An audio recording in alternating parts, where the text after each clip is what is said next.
Hello everybody and welcome to another hobby cheating video. And today, you asked for it, you got it. That's right, it's time to dive deep on dry brushing. Let's get into it. The strict technomancer that is Vincey V. Let us get to the technique and learn it, Vincey V. A while back when I did the video on the big giant Cathay statue, you can find that linked up above, I talked about dry brushing and the value of it and how I think it's something that often gets written off as basically like, oh, that's a technique for new painters only, and, you know, established people, we're much better than the dry brush. And I just don't think that's true. I think dry brushing is an incredibly versatile technique for a lot of different purposes. So today we're going to deep dive on a lot of different rules, tips, and basically up your dry brushing game. So without further hesitation, let's head over to the desk and let's get painting. Okay, the first thing we're going to look at is dry brushes themselves. It's important. What the heck are these things? I think a lot of people when they start out, they buy the dry brush that's like the little flat dry brush. Those are garbage, throw those away. You basically don't need those. I mean, flat brushes are very useful, but not for dry brushing. They're useful for like, if you don't have an airbrush, you need to paint a tank or something, or terrain or whatever. But for our purposes, we're going to focus in on nice, round dry brushes. Now, you can see here I've got a lot of different sizes. These are just like varying brands. Some of them are just cheap makeup brushes. There will be links below for these dry brushes, by the by, for like the makeup ones I use if you want to pick up some of these. But the key is these makeup dry brushes, they're soft, they're round, there's some that have varying kind of hardness and stuff like that. What you need to be sort of an A-plus dry brusher to go all the way with this technique is varying sizes and stiffnesses of the dry brush. Because as you're working different phases of the process, you're going to want to vary both the size and the stiffness of your bristles to help you then achieve different effects. Okay, so that's number one. And oftentimes, nicely, you can just pick up a couple multi-packs of these. They are like big, cheap makeup brush packs. Again, I'll link stuff down below. But you can find them, and with just a couple packs and probably less than $20, you've got a good set of dry brushes. Realistically, if you take decent care of them, you can clean them pretty easily because you can use pretty abrasive stuff. They're all synthetic. They'll just last for like ever. So it's a pretty good deal. All right, so you've got the different dry brushes. Now it's time to find the right fig. So here I've got some selections of figs, right? And you look at something like this big Endless Spell, or a Space Marine, or Larry the Ogre. These are all good potential dry brushing candidates. They're reasonably sized. They have appropriate, like they're not too busy or lots of different complex surfaces or lots of material changes, things like that. That's where dry brushing is really going to excel. So think like if you're trying to paint a big demon from Warhammer, right? Like one of the big greater demons, a Great Unclean One, or a Bloodthirster. These are great. They're perfect for dry brushing. You can do so many amazing things. But here I have these other three small figures you're looking at, and those are no good. When you've got like very small 32 mil models that don't have like maybe for a cape or something on them, but beyond that, when you're dealing with, you know, lots of small, finicky, especially highly recessed detail, you're just not going to be able to do as much with the dry brush. It's just not the technique to go for. That doesn't mean that there can't be elements or spots you're going to use where it can still have value, but for the most part, it's just not going to bring the same level of quality or what you're trying to achieve. So, right tool, right job. Dry brushing is good, and it is powerful, but it is still a tool in the toolbox. And like every hammer and screwdriver and Allen wrench and whatever in our toolbox, it's not appropriate for every job. And so we're going to make sure we find the right job and use the tools. Okay, so the other thing to talk about here before we get into the actual dry brushing is making sure you have an appropriate surface to wipe your dry brush on. In general, you want something that's not going to be super absorbent. I'm going to use this mechanics towel here. That's perfectly fine. If you really want to make sure you don't sap the moisture out, you can use something like a piece of cardboard or chipboard or something like that. Those also work excellently because they will draw less of the moisture out. Ironically, even though it's called dry brushing, you do want some amount of moisture to remain in the bristles. The paint should not be bone dry. That's where you get lots of scratchiness. which can sometimes be beneficial, but usually is working against us. So mechanics tiles like this are fine, but again, if you want to get a piece of chipboard or cardboard or something like that, great, no issue. That will also work very well. All right, with all of that out of the way, let's then get to some actual painting. We're going to start with this big Orc Endless spell. And I'm not going to describe every single step. I'm just going to kind of let it run and talk about the various methodologies I'm using here. I begin by just heavy dry brushing the skull itself, as well as the sort of energy that turns into smoke or whatever that's coming out of the top and bottom of the thing. And I'm always starting with like colors that are going to be good undershades for what I want to do. In this case, since I'm dealing with like energy on one hand, I want it very bright. So I just do 2 heavy dry brushes. That means I want stiffer bristles, larger brush, and I'm going to go aggressive with it. I'm just applying paint. Think of this like just a really rough, fast, aggressive way to layer. Now, when it comes to the skull, I'm using the like browns and off browns to basically lay down what I want as my base tone for the skull. I'm then going to go ahead and build that up. When it comes to the skull, what I do is just slowly build up through various sort of ivories and yellow whites and into pure white. But I do, in the middle, give the skull a nice all-over wash. And the reason for this is very simple. Dry brushing is not, we're not like challenging ourselves to paint the fig just with dry brushing. And we can integrate other techniques, as you'll see throughout this video, quite effectively, use other paints, other techniques to really achieve great things very simply and quickly. Again, right tool, right job. So after the quick, simple all-over wash, I then go back to some nice soft dry brushing on the skull, this time focusing much more on the upper highlights, and you'll notice directionality matters. That's the next thing to consider when you're doing your dry brushing, which is you want to make sure you're moving in the direction you're trying to deposit the paint and the light. So when I work the skull, I work either side to side, up in those areas where I want it to be quite bright, and I also move from top to bottom to catch the edges so the light is on the top side. I don't work back up. The other thing to say is you'll notice I'm doing a lot of passes. Much of this footage you're watching is moving very quickly, and that's because it's a fast technique, but I'm really doing a lot of passes with the dry brush. It's not, I'm usually, as I'm going along, working with less and less paint, softer and softer bristles, and eventually smaller and smaller dry brushes, as we'll see. The more on that later. But the point is, as you get deeper into the process where you're just trying to establish your highlights, that's when you move from the stiff bristles to the harder bristles, and you move to less and less and less paint in your brush. And you rely on more and more and more strikes on the miniature to build up the highlight. That's what you'll see me doing with the bone to get that nice, smooth application. Now, a note here when I say smooth, if you look at it closely, certainly you can still see some texture. I could go a lot farther and actually create smoother blends. You can get there with dry brushing alone, but I want this to be somewhat reasonable in the amount of time it takes. This is an endless spell after all. When it comes to the energy, I work down in value in the greens because the energy is hotter on the inside than it is on the outside. So effectively, I invert my previous strategy. And we start with the white. You saw over the white, I just put like some fluorescent green over the whole thing to tint it green. That was just using a traditional brush because I wanted to get good coverage. But now I'm going to build it up, going back to dry brushing. Again, right technique for the right tool. I needed to tint all of that green, including all of the recesses. The dry brush, not the appropriate thing. But now that I want to build up the outer edges and make them darker, dry brushing has become perfect again. So I slowly work my way down the value spectrum and build up until I have this nice dark, or this nice transition from very light fluorescent green up into quite bright. And at the end, you can always go back in, take a little bit of, kind of like some of the colors I worked here, the very bright greens and yellows, and I just kind of go back and just smooth out some of the areas.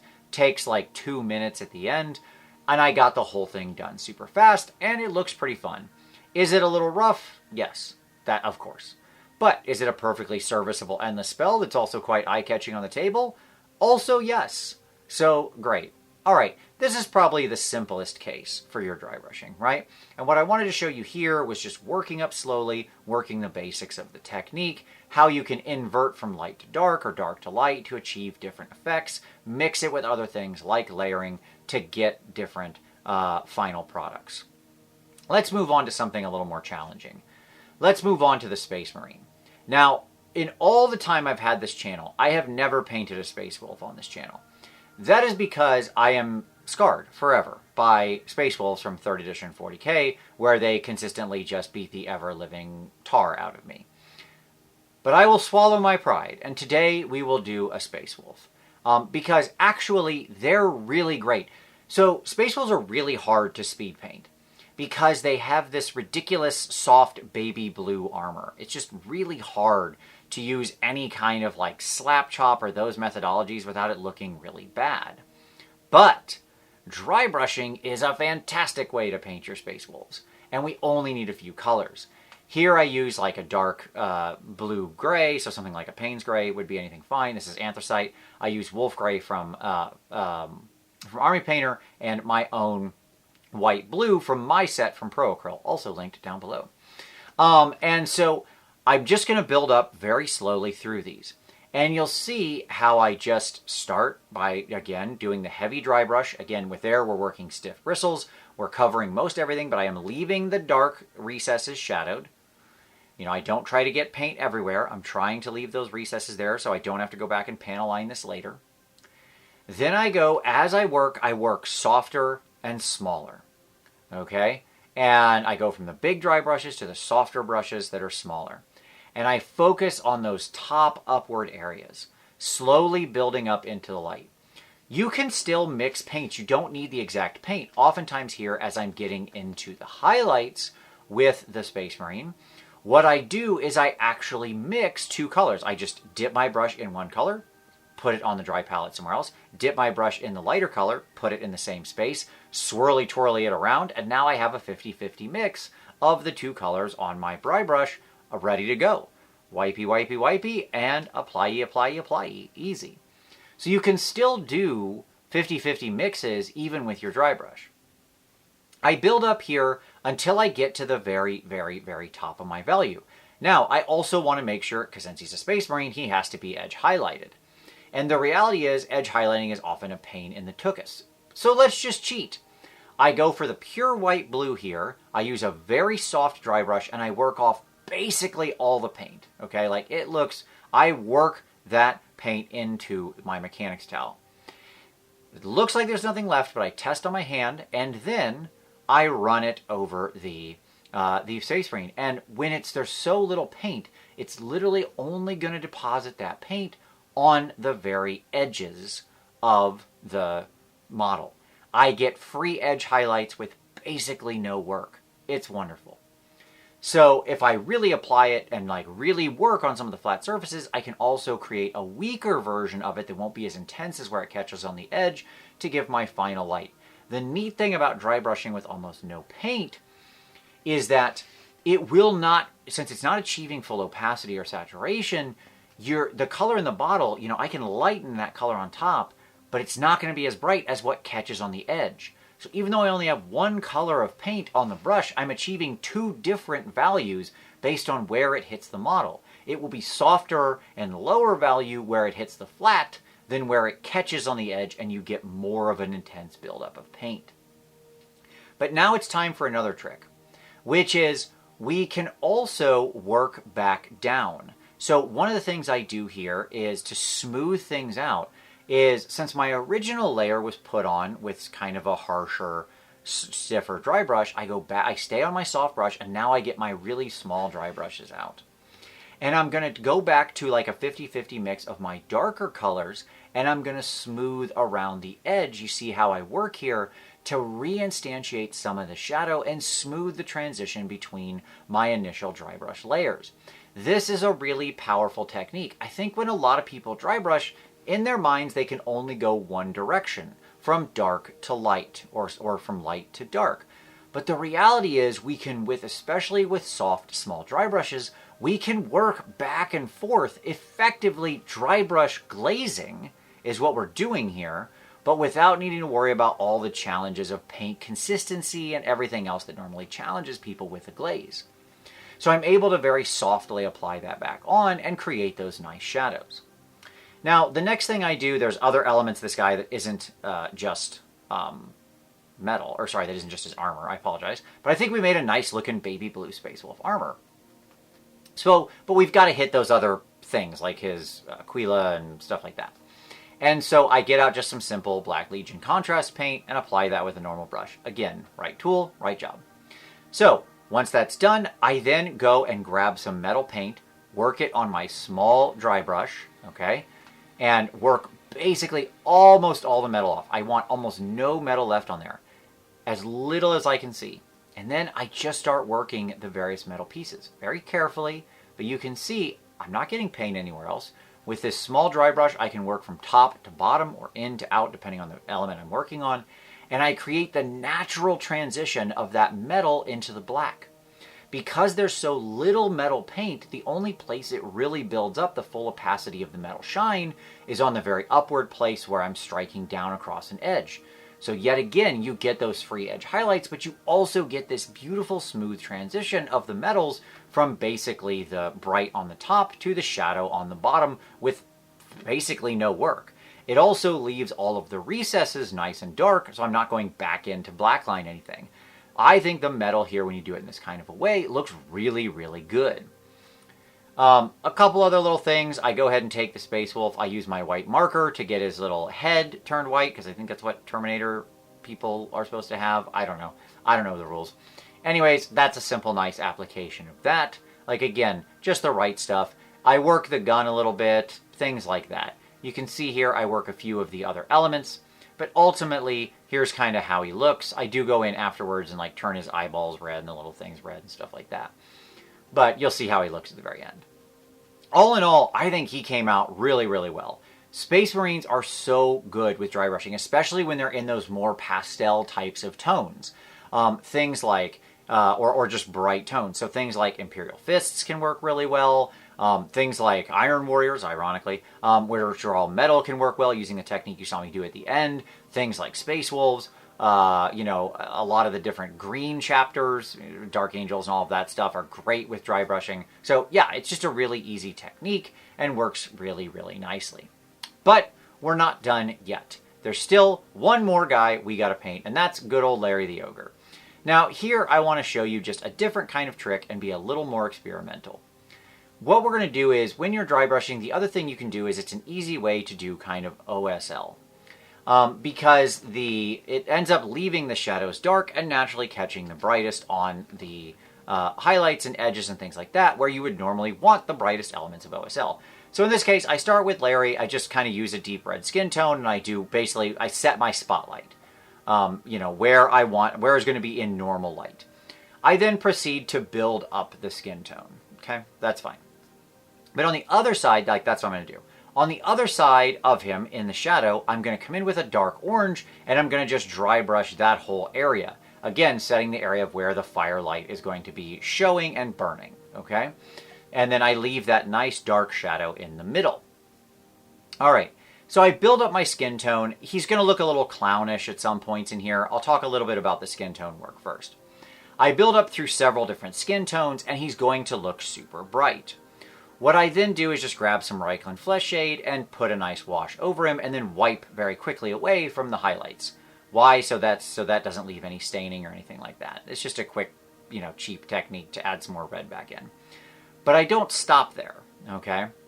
What you'll see me do is eventually go back and do some more dry brushing on the skin to then bring it all together. Trust me, I know it looks silly and bad right now. We'll get there.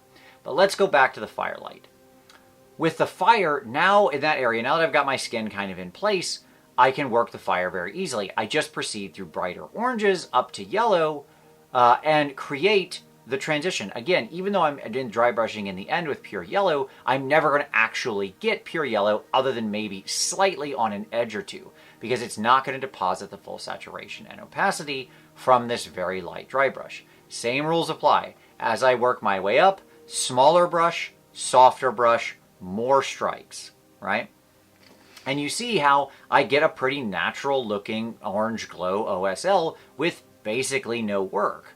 It's super easy. Now, back to his skin just to finish him out. What I'm going to do here is a lot of those mixes you saw me do on the Space Wolf, but I begin going back down. Same thing. I start making little 50-50 mixes. I use my small dry brush, and I'm going to use that to smooth out the skin. I start by giving it just a general nice highlight to bring that back up over the wash and get some nice soft color on there. Then I work down, making a bunch of just mixes, and all I'm doing to mix is dip in one, dip in the other, work them together. It's not complicated. And then I almost all the paint is wiped off, and you'll see I'm just doing lots of small strikes with this dry brush to create that smooth transition. And this is where I wanted to sort of end the video. I know a lot of people often have trouble getting good looking blends. The reality is dry brushing can be a really great way, especially if the model is large enough, to achieve those smooth blends. Over a series of 3-4 colors, you can create the first of value spectrum, which will have some hard lines in it, but then go back, create simple mixes, just keep going into each color, mix them up, wipe most of the paint off your dry brush, and go back in very softly with a small, soft dry brush and do a lot of work to smooth out those blends. And in the end, it's not going to be perfect, but it's going to look a heck of a lot better than if you didn't blend at all. And I'll say this, it's certainly going to be a heck of a lot faster than you sitting there and trying to very carefully glaze everything out. This is sort of the perfect technique to cheat with army painting, because you can end up having an army that from the table looks like you have incredibly smooth blends, because you got to pick it up and hold it close to see the actual texture. But it was fast, it was simple, and importantly, it was fun. Because this kind of technique is rough, it's easy, you get to use big brushes, you're just slapping stuff around the Mini, it's a great time. Alright, here's how the 3 of them came out. Pretty straightforward overall. I think they look nice for, what was probably, I don't know, between all of them, maybe an hour and a half of work. Like, this one didn't take a lot of time. And, they were really fun to do.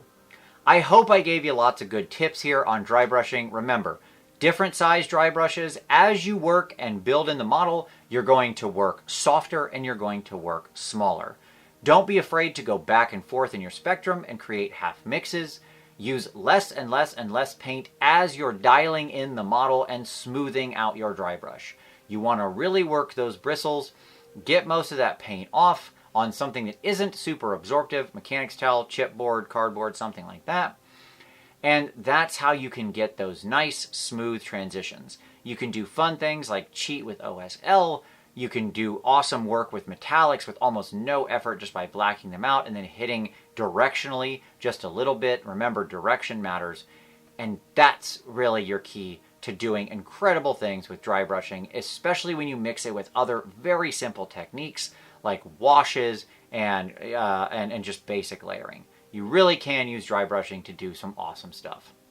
If you liked this, give it a like. Subscribe for additional hobby cheating. We have new videos here every Saturday. If you've got any questions about dry brushing I didn't answer, drop those down in the comments below. I always answer every question asked on the channel.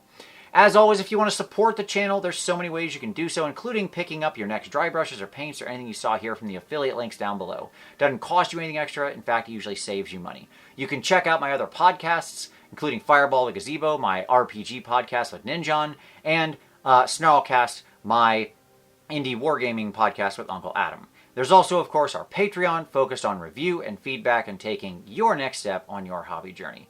We'd love to have you as part of the community. As always, though, I thank you so much for watching this one, and we'll see you next time.